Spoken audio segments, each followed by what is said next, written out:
You know, personally, as a gay man, I heard many times this claim that homosexuality is unnatural. And again, as I said in the beginning, anything which is possible is also natural. It's in line with the laws of nature. If homosexuality was not in line with the laws of nature, it just couldn't exist. And then, but it doesn't mean automatically that everything that is natural is also good.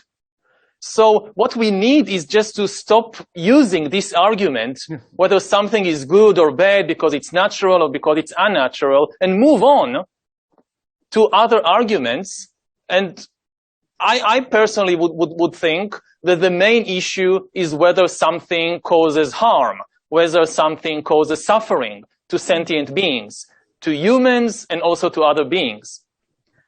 And that should be at the focus of all ethical debates. Ethical debates are not about obeying certain laws, not the laws of nature, not the laws of God, not the laws of a state. Ethics ultimately is about suffering. Okay. I would ask here a reflexive question in the sense of, but is good itself good? In the sense of, isn't often the origin of quite horrible things they are done on behalf of what some people sincerely take to be good. Let's take a provocative example, because I'm almost a specialist in it. Okay, specialist means I read 3 popular books on it. Can you imagine a world view, it's problematic to call it religion, more devoted to end suffering than Buddhism?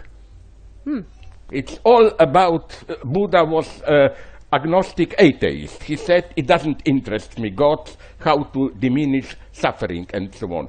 But do you know that immediately after Buddha's death, when in some Indian states Buddhism became a state religion, they had to make the first compromises, you know. And they had, it's horrible, 3 strategies. One was the classical European one. We should do no killing, except, be careful, except when by modest killing we prevent more killing. Now, I go to the extreme here, I not unite them, but that's what the Nazis were saying, basically. You know, which was the sacred book of Heinrich Himmler. It was Bhagavad Gita. Because it teaches you this acting with a distance. Don't get identified with your act. And Himmler openly says, that's how a Nazi officer should maintain his humanity even when he is killing Jewish children and so on. The second element that Buddhism took is this idea of there is no harsh ontological reality. The world is just a chaotic confusion of phenomena.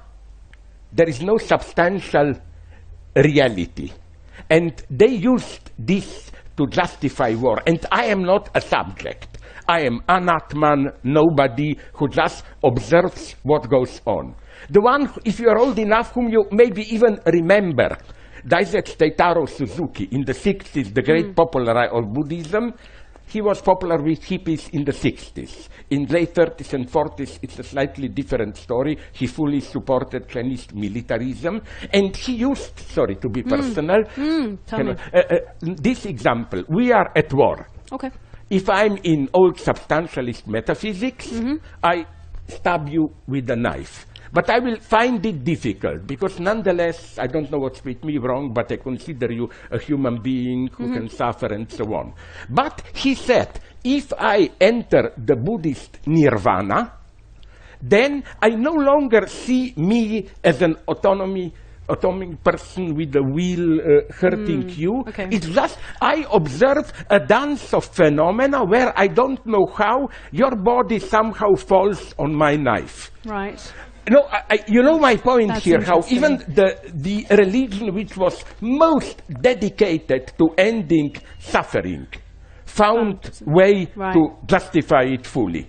So I claim if you really want to fight suffering, then beware of those who preach too much good. Who was that physicist who wrote a very real one? Who said, Steven Weinberg. He said something wonderful. Now, I've written books about Judaism, Christianity. I see emancipatory dimension in them, but I am basically an atheist. He said, without religion, he simplifies it, good people would be good and bad people would be bad. You need something like religion to make good people do bad things. If history confirms anything, it's this. That's fascinating.